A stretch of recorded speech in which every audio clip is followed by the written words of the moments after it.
Good morning, everyone. Welcome to Virtual Concert Halls. I'm Anna Uspinskaya. We're broadcasting from Vienna, Virginia, and it's a nice, bright morning today.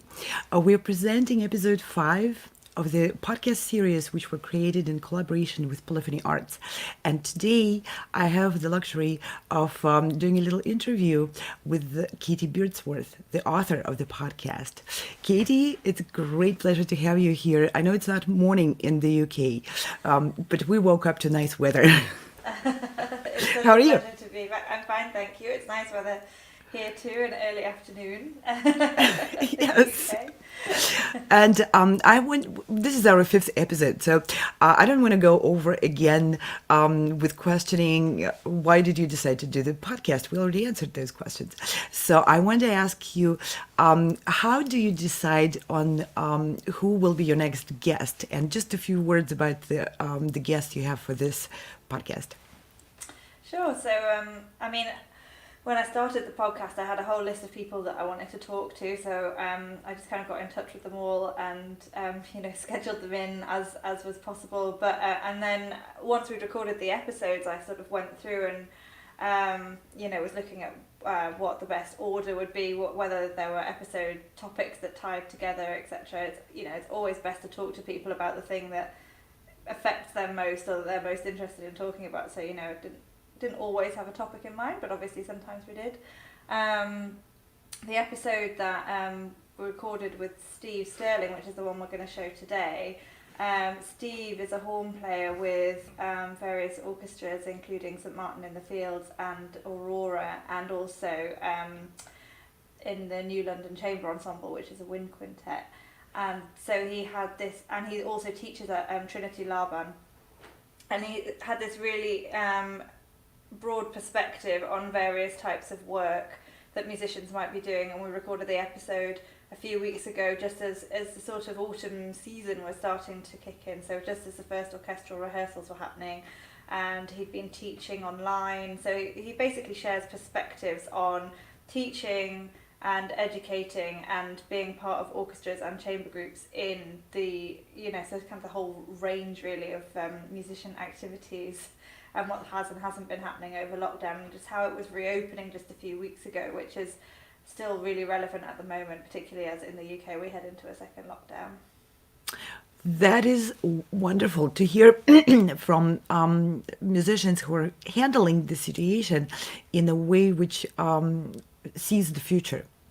While we were recording that episode, I'm not going to give out a lot, but I was really impressed with the empowering attitude of people who come to your podcast. It would be a mistake to say that anyone's life is easy right now. We need to really support guests like people who come to your podcast, who are looking for the ways to stay active and to keep the music work. Yeah, I absolutely agree. I think it is really difficult to find a tone that feels right, especially, in general, but also kind of week to week. And I know that some of the episodes I've recorded have been under times where somebody's just had bad news, or there's a lot going on in the world more generally, like there is today. And it's been really heartening for me to always be able to have an in-depth and forward-thinking conversation. That's been true of every single interview that I've done. And I think I've released 12 episodes now and recorded about 15 or 16.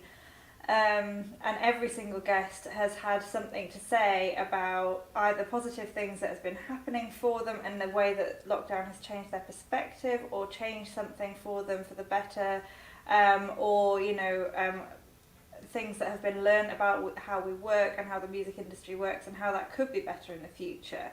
And it's my sincere hope that those learnings don't just kind of disappear again in the urge to get back to work and to get back to the sort of what was the norm before. I hope that we move to a new normal where some of the problems that people were facing in their careers before lockdown can be addressed. Absolutely. And thank you so much for doing this and continuing to do this. I know it's not easy for you, just like for everyone else. And I really appreciate you taking the time and effort and the work to present those in-depth discussions, which are really instrumental. There is a lot of practical advice and a lot of good reasoning behind people being able to find solutions. There's just too many problems to delve into it. Let's find solutions. I Thank you, agree. Kate. I think, yeah, I just think there's so much. You have to surround yourselves with people who are thinking in a way that can keep you positive at this time. Otherwise, it all becomes too much, and that's what I'm doing by doing these interviews. And I hope that that's what the podcast can provide for people as well. Thank you. And at this moment, we'll start the episode number 5. I'm very much looking forward to viewing it again. Thank you.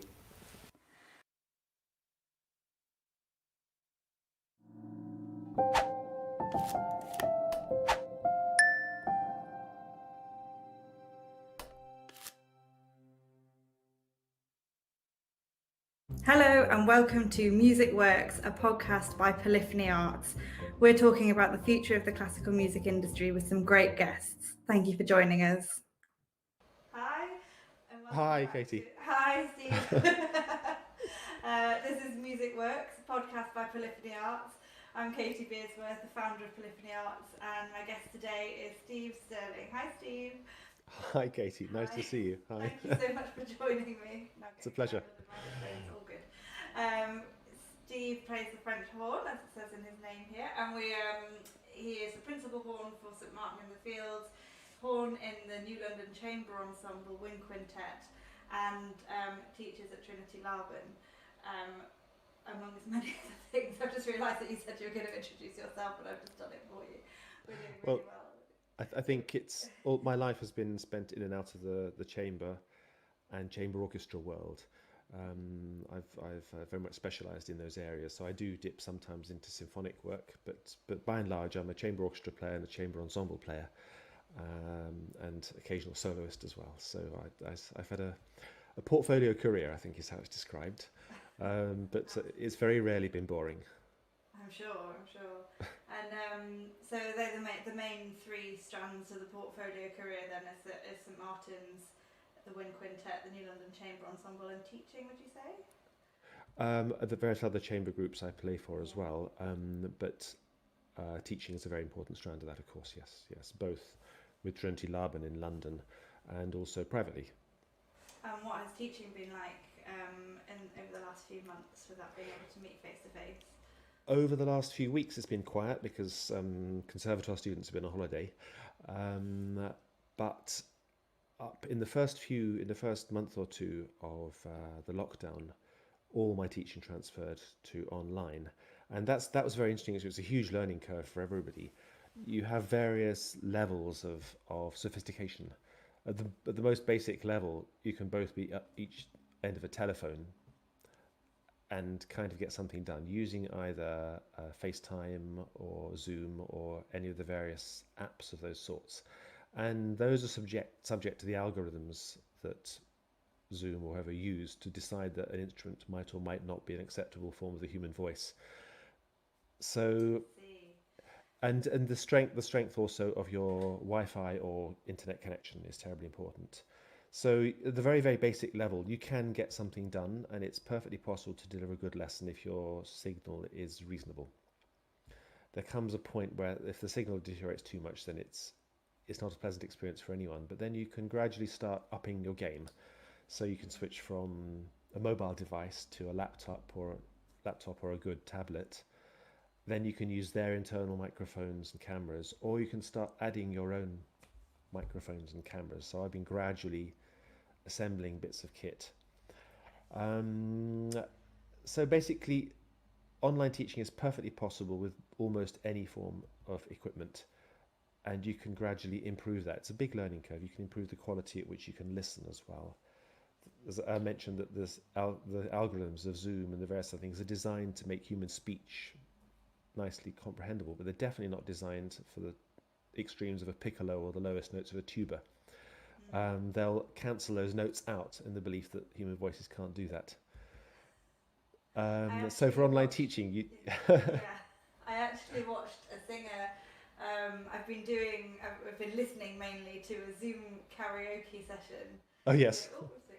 Um, which is really, it sounds a bit daft, but it's really great. It's basically because, obviously it's for singers who they have no other, outlet for repertoire they're working on yeah, at the moment. So it's kind of a safe space to sing to each other and to know that, no one else is listening essentially, and yes, to sort of yeah, accept the limitations of Zoom. yeah, And I listened to somebody sing Gilda's aria from Rigoletto, and the yeah, coloratura bit at the end, just literally, it just didn't, like, it was just silence. Zoom was yeah, just like, no. yeah, That's yeah, clearly not. That's clearly yeah, not something we can transmit. It was so funny. I was sort of watching it going, oh, here it comes, and then, yeah, yeah, sadly quite disappointing. I'm sure yeah, it was great if we were in the room. But yeah. that's really interesting, and it's great to hear that, because obviously being able to teach and being able to learn online is such a valuable resource, as we've had to go through a lockdown. Would you say, to have that developed in the classical music world? Was there much Well, online teaching going on it's been before? around for a long time. Some people have been teaching on Skype for a very, very long time, maybe a decade or so since I first heard of that concept. And I think whilst internet usage wasn't terribly high, that was quite feasible. Um, uh, but as the amount of internet usage has gone up and the demands on the networks have increased so much, it's become harder. So we're looking for platforms now that work and that produce a high quality sound. Um, where we are right now, and Virtual Concert Halls is working on that sort of concept. We've all been using things like Source Connect, and then there are other things such as Jamulus and Jamkazam. These are online platforms wherein they're working towards being able to actually have a latency-free ability for people to busk and play together. That's very unusual to find anything which is latency-free. But in order to get latency free, you have to have absolutely fantastic computing power and fantastic upload and download speeds at both ends. Then you can achieve something but you need the right equipment. Yeah, but also, I mean, when you say latency free, obviously in-person performances aren't completely latency free either. So it's just kind of like this No, kind of distance is involved, yeah, as we're finding with distance performances as a result of the restriction of lockdown regulations. Now the orchestras are starting up, and with a 2 meter distance between each player. So now you turn on BBC Four and see a prom, and you'll see the players very, very, very distant from each other. And it sounds remarkably considering, but you have to bear in mind the sound travels at 1100 feet per second at sea level, something like that. And if you've got two members of an orchestra that are 100 feet apart or 110 feet apart, that's a tenth of a second, yeah, if my maths is right. no, And so you have to. maths is right, but the logic is Anyhow, but if the yeah. distance is great enough, then what two people can look at each other, play at the same time, and they definitely won't sound together. So the whole thing is a bit of an exercise in learning a lot about latency and about It, in all how to respects, yeah, operate with it. Yeah, absolutely. yes. And do you think that as a teacher, you've had to, learn all sorts of new things then as well yourself, so that you can support your students in terms of about different platforms, different technology, and that sort of thing, or? Yes, what I've learned is that you can improve your technology as much as you like, but if the internet connection itself isn't strong enough, then it makes no difference. And if you've got the most basic technology, just a phone with FaceTime on it, it'll work absolutely fine if you've got a rock solid signal. Yeah. And if you're in Zoom, you disable the I forgot, you disable some sort of sound thing, but you revert to original sound, and then it's still not ideal, but it's better. But if your internet connection is strong, that's most of the battle. After that, you can just work on having the right sort of microphone. Cameras seem to be pretty damn good on anything these days. But yeah, so what's important is not to scare people off by saying you need this and that, and this and that, and this and that. You can do something useful with the most basic of technology, and then you can tweak it as you go along. I agree with that completely. I think I put buying a microphone to do these podcasts with for weeks because I was like, oh god, there's just so many choices, and maybe I'll buy one, and then someone will say I should have got something else, and in the end I was just like, I just need to go, I just need to buy one. I went with a recommendation. I just thought I just can't face doing the homework. Absolutely. I did a bit of homework, of course, but then the recommendation seemed pretty good. So Recommendations are so important, aren't they? yeah. And so what's the immediate future looking like teaching wise for you then? Is it more teaching online, some in person? It'll certainly be. I'm aiming to do much more online. So this is an official. If anyone out there fancies a lesson with me, they're very welcome to get in touch, and I can do normal standard lessons. I can do consultation lessons if you're an amateur and you've got something you'd like to address or ask questions about. Then I'm very happy to do half-hour consultations if it's just on one specific issue. And I've got a lot of experience over the last 40 years. I've done the rounds, so it's quite a lot of experience to relay if that's of help to people. So that's my official plug for myself. I'm very happy to coach, whether amateur, professional, student, at any stage. Lovely, great. And so the other thing that you're working on at the moment, I think, is getting back into the chamber orchestra setting. Is that right? Yes, well, it started to happen. We had our first concert with members of the Academy of St Martin in the Fields a few days ago in a beautiful church, St Stephen's in Dulwich. And we performed the Mozart Horn Quintet and the Britten Simple Symphony for strings, and with very reduced forces, of course. There were just, I think, 7 players in total. And we distanced ourselves. The audience was very distant, and it was filmed, so some of it will be streamed at some point. And then tomorrow I start rehearsals with a different orchestra, with Aurora, and we're doing a prom on the 10th of September, and we're performing Beethoven's 7th Symphony from the Royal Albert Hall. So that will be very, very distanced. It'll be the first time I've done that, but that's a full-size orchestra. I had heard that it was the largest orchestra that will be used at the proms, or up to that point it'll be the largest number of players on one stage at one time. And we've got a couple of run-ins. For instance, we're playing the Beethoven Monday twice, outdoors, outside King's Cross Station on Monday. I think there's a performance at, I'm not sure the times, it's around about 6 and around about 8 or something like that. Monday, this won't go out straight away. Let me just check what the date will be on Monday. Yeah. The 7th of September. 7th of September. This may be in the past by the time this comes out, sadly, but hopefully. Oh, okay. And hopefully Yeah. people will see it anyway. Yeah. But I mean, it's just, I don't know, this is so exciting for me to hear that there are some orchestral performances being prepared. And I know that they started in Europe, in mainland Europe, before they did in the UK, I think, because the lockdown situation was better there sooner. What's it been like then, preparing for it? You know, has there been a lot of, I don't know, guidelines, health and safety? We're bombarded by emails with guidelines as to procedures. You know, wherever we go, the bars are going to be closed. There'll be no. We'll be required to bring our own food and drink. In one thing I'm doing in a 2 or 3 weeks' time, required to bring my own music stand as well. It's a brave new world, and we're all figuring it out as we go along. I'm sure that within a few weeks it will have calmed down, and we'll know what works and what doesn't. But for the main issues really come down to transport.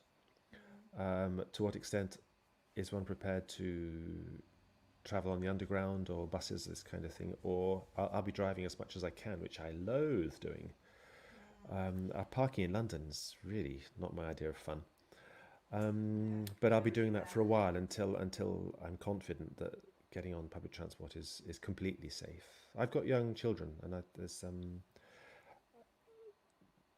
I just don't want to increase any form of risk at all. At the same time, people have been worried about brass instruments and wind instruments and how blowing affects the spread of the germs.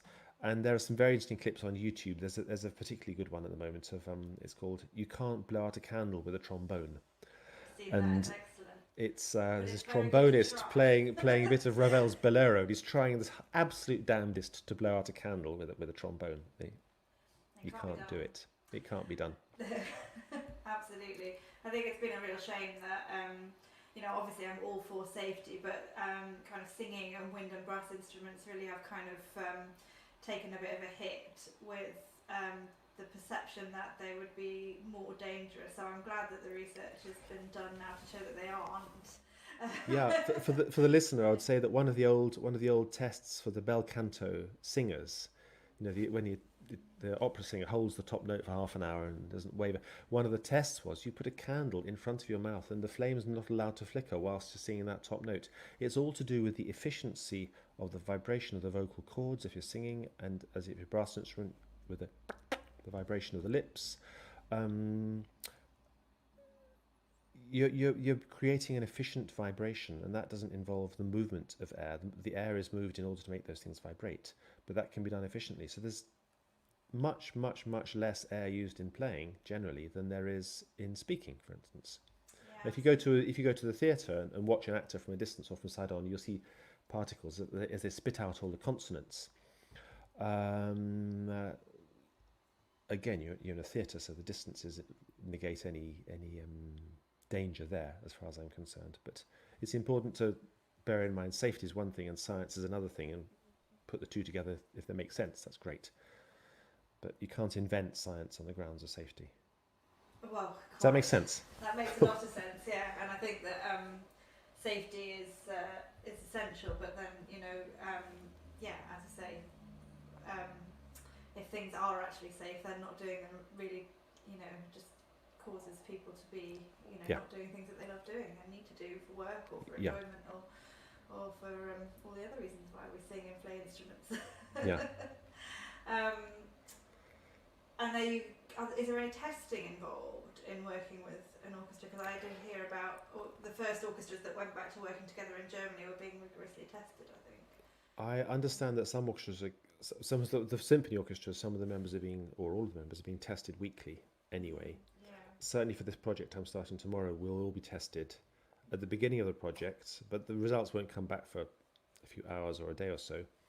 And of course, if anyone shows up with a temperature or anything, we're straight back home. Yeah, it's so difficult, isn't it? I mean, my son went back to nursery last month after obviously months off, and it was a new nursery as well because we moved house, and immediately came down with what was fortunately a cold, so not the same symptoms. So we were quite clear, but it was like I'd forgotten, the instant illnesses that children get as soon as they encounter a new setting. Yeah. And I just think of all of I don't know what will happen. This will go out too late for that. We'll know by the time this goes out whether this has happened. But surely the schools are reopening this week. Well, that's both of mine and get ill and all be off again. Yeah, and both of mine went back to school yesterday for the first time, and we'll have to see where it goes. Yeah. It's really great to hear about the sort of way it is going back to. I kind of want to ask something about what it's been like to actually play in these things. I'm not sure what. Before we go on to that, I could talk about the Academy of St Martin in the Fields. I've been working out how to get back. How to re-establish some sort of professional life. And I've been on the artistic committee for that, and we've been working very hard at creating programs for the next series of concerts. So essentially we have 8 concerts lined up between now and Christmas at St Martin in the Fields itself. Obviously to restricted audiences and with distancing within the players. But the fact of having a maximum number in an audience, which is actually quite small, means that we're pretty confident we're going to fill the hall up to the number we're allowed, which has meant we've been very able to be very ambitious and with our programming. So the 8 concerts coming up, several of them will contain material that you would never see the Academy performing, because some of it's contemporary, some of it's very little known. It's not the normal sort of commercial music that we would, the commercial classic, the great Beethovens, the great Mozarts, which we normally spend our lives doing. We're able to go slightly off-piste and have a bit more fun in some ways. We've constructed a series that's hopefully relevant to our times. We're starting off with the Fauré Requiem. partly in my brain's just gone dead. In member of Martin Loveday. He was a member of the cello section of the Academy he was ill, but he succumbed to the virus. And so partly in his memory and partly just as a reflection of the suffering that's gone on generally. So we're starting off with that. So then occasion, the Forêt Requiem's already moving enough without it. I know that chokes me up every time. Music anyone's heard in a while. Yeah, and those concerts, of course, will be streamed and recorded for. It's all orchestras now are aiming to build up their online content and their media contents, and I think lots of things will change as a result of this. I think we're going to find ourselves marketing ourselves not only as live concert performances and expecting most of our income to be generated from ticket sales. I think the whole online experience could change a lot of that. It's going to require a lot of remodeling because the current system for payment of artists through streaming is geared only for the super famous.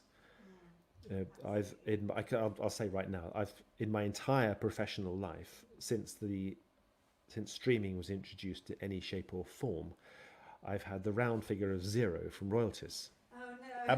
Absolutely zilch. And I know for a fact, loads of my things.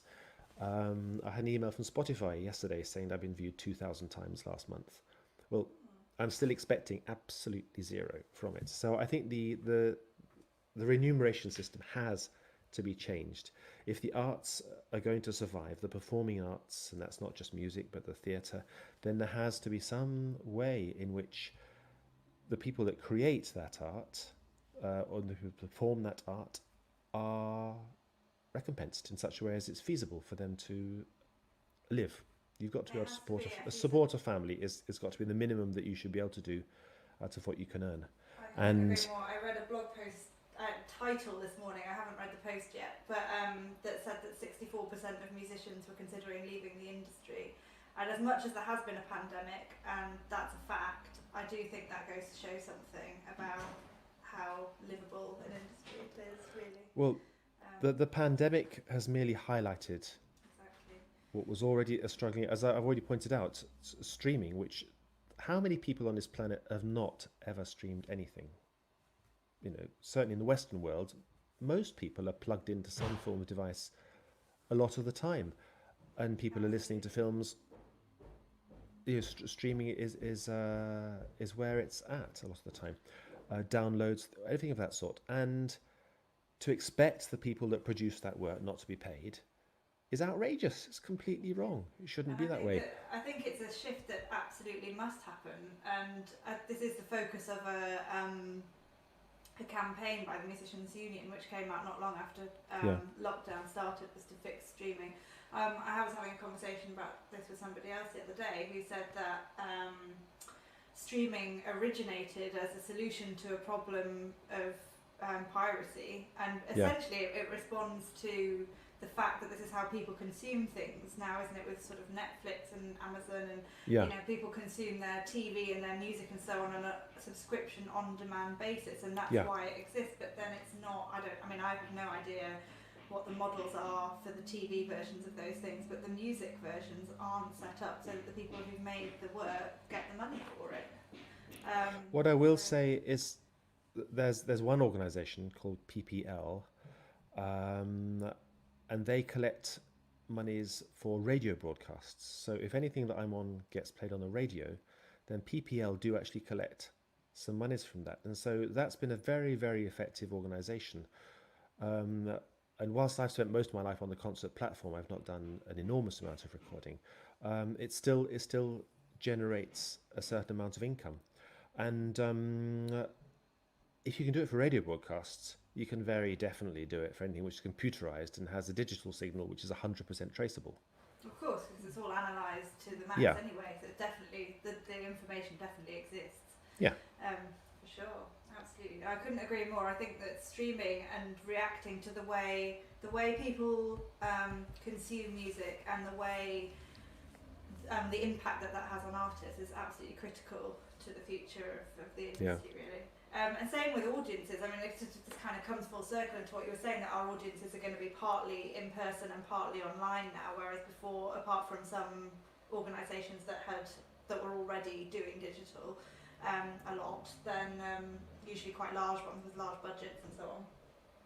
That's been a huge shift that's happened, is that many organisations now are going to have a digital element to reaching their audiences, because they're not going to be able to have them in concert halls. And this again means that we have to look at how our audiences are consuming what we're offering, in the same way that the streaming does. Yeah. So, the people who are going to come, and I think you're right. And it's interesting to hear the link made. And I find it encouraging actually to hear the link made between social distancing and artistic license, because it's actually quite freeing, isn't it, to know that you only need so many people to come, and hear something rather than hundreds and hundreds. For some organisations anyway, because I know that worrying about what audiences will think about the music that's programmed is a really limiting thing for a lot of programmers. Well, you can't expect the denizens of some little town somewhere to have enough audience members who desperately want to listen to Xenarchis, or who desperately want to listen to some, modern but unheard of composer. When your catchment area has several thousand people, you might have 10 or so that might really want to listen to that sort of music. But as a planet, it's quite possible that several thousand people could be interested in listening to some very obscure piece of highly intellectual music, and that's something that it'd be wonderful to be able to tap into. You have people that want to listen all over the world, people that are fascinated. But if something is eclectic, if something is a minority interest, or intellectually something which is so complex that it requires a huge level of education to get into, then the fact that our audience is spread out all over the world is much less of a problem. Absolutely. And so I think there are huge opportunities out there, and I hope we do learn from all of that. I agree, and it also presents opportunities with how we present these things as well, because a whole programme of something very intellectual and little known might be very difficult to sell, but 5 minutes of it in an internet clip to kind of allow for, I'm not suggesting that's the only way to present it, but it Yeah. can allow people to hear it who would never have otherwise heard it, because they wouldn't have gone to Yeah. consume it, in a concert setting. It also offers up so many opportunities for people who struggle with going to concerts for other reasons to enjoy music. I love the ability of the internet to reach people who can't go out to concerts in the evening, and go into Yeah. London, and people who don't live near them, people who have young children, people who have disabilities, for whatever reason.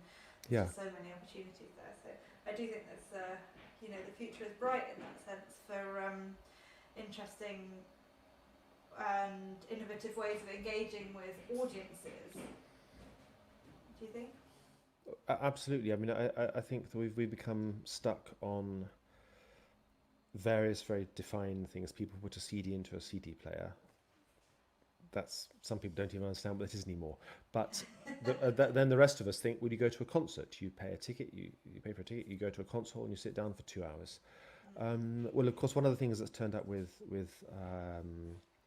distancing and the need for COVID safety is that most of the models for concerts over the next few weeks and months are going to be 2 1-hour concerts of the same program but distanced. So there'll be a 6 o'clock and an 8 o'clock, or a 6:30 and an 8:30, and the cleaners move in between and sanitize everything. So you can have two socially distanced audiences on the course of an evening. And then the orchestra, rather than give one full-length concert, is now giving 2 half concerts effectively, but a satisfying length, an hour each. It'll be slightly harder work for the musician, but a worthwhile compromise. I think it might turn out to be a lasting model, because there have always been successes with audiences post work. Sort of, you just knock off work at 5:30, have a glass of wine, go to a concert, go home, and you're in time for supper. Yeah. Well, the conundrum of when to eat around a concert has always been a really tricky one. Yeah, absolutely. And for You know, musicians. yeah, indeed. Yeah, the number of musician dinners I've been to at 10 o'clock at night and gone, oh God, really? Yeah, yeah. You want to try Spain, where concerts Yeah. sometimes start at 10:30 at night, and then you go to the restaurant after the concert's finished. That means you're not ordering before 1 in the morning. I mean, surely if it starts at 10, you can just eat beforehand, or if that was too British. It's quite hard to find restaurants that will open up. I know. Opens restaurants tend to open at 9 o'clock in the evening in parts of It's Spain. so hot. Yeah. Yeah. It's just Well, a different way of doing it. you don't get that problem here in the northeast. I can tell you that. Not in Tunbridge Wells today either. No, it's I do. It does certainly does. It allows for It allows for flexibility and innovation. I think to be able to think about. We're thinking about what audiences need more than perhaps we have in the Yeah. past, because also existing audiences is something that everyone values enormously. As someone who runs chamber music clubs and a community orchestra, the last thing anyone wants to do is anything that our audience won't like, because they're enormously valuable and essential to the organisation. But having said that, it does limit innovation sometimes, because we don't think outside the box and think to ourselves, okay, but what about the people who aren't coming? What might they like? Yeah. Well, I do think this situation will throw up new ideas. I mean, the only good thing that can be said about the current state of affairs is that it's not a war. It's a pandemic, but there's not a war. We're not in danger at the moment of being shot at. But wars have always produced enormous, rapid advances in technology, and a lot of huge breakthroughs have taken place when enough resources were thrown at a problem to come up with a rapid solution. In wartime, there's an urgency about it, and right now there is a equal and similar urgency to solving this problem, and that'll throw up solutions in all sorts of areas, and maybe some unexpected ones. But hopefully, after the dent that the arts are taking right now, we'll be able to come up with at least some things that will I hope so. change the perspective for everything. So I want to ask, what would be some ideal changes for you and your musical profession, your musical portfolio, and sort of the way your musical work. Sorry, I'm not expressing this very well. The way that your kind of career works for you in terms of what you do and when you do it and how you do it and so on. What would be some ideal changes that might come out of the things that we might be learning about as a result of the pandemic about the industry? Well, on a very practical level, online teaching, as long as the quality of the equipment and the connection can be good, then there's no need to travel every single time one-to-one into a conservatoire. There's always a time when you're going to have to do that, and on a fairly regular basis, but not all of the time. Sometimes you need to be right up close and personal just to see the exact way a hand is being used or the exact way that some muscles are being used. But you don't need that all the time. And so that's going to cut down the carbon footprint a lot. It's going to cut down the amount of hours wasted in public transport or in a car. That's the sort of obvious one. The other thing is that I think with the first thing that's coming back in the classical music industry certainly is the recording studio. And very rapidly, the streaming services are running out of new product. Film companies have not been able to film during the lockdown. So very rapidly, people get a bit bored with seeing the same old things on whichever service they're subscribing to. And so new content is needed, which means that the recording industry is going to get a bit of a boost. And I think people are also going to be prepared for a bit of a change.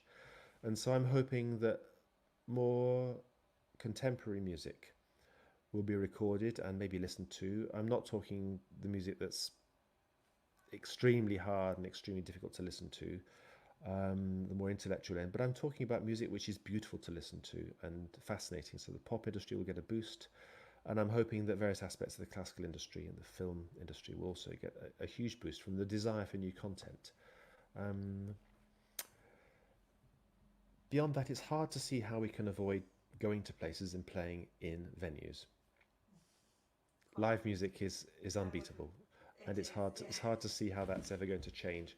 And similarly with the recording studio, recording independently in different parts of the world and sticking it all together is all very nice, but it'll only take you to a certain level of quality. Yeah. You know, Absolutely. music making at its highest level will always be.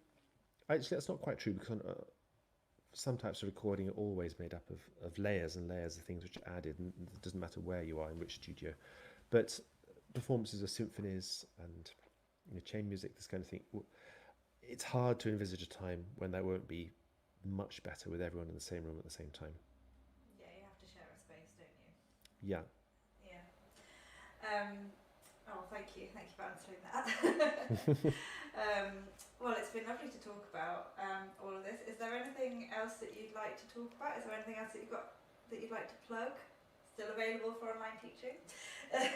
Definitely available for Mention that online again, teaching yeah. at any level, all comers, and you'll find me fairly easily online somehow. We'll put And links in very the show happy. And notes. right now, I have the time. Lovely. Oh, thank you so much Great. for coming on and talking to me. It was great to chat. It's a great pleasure. Thank you so much for listening today. To find out what we're up to, do join our mailing list or follow us on social media. And if you'd like to support the podcast by buying me a coffee, you can do that on buymeacoffee.com. Thank you so much. See you next time.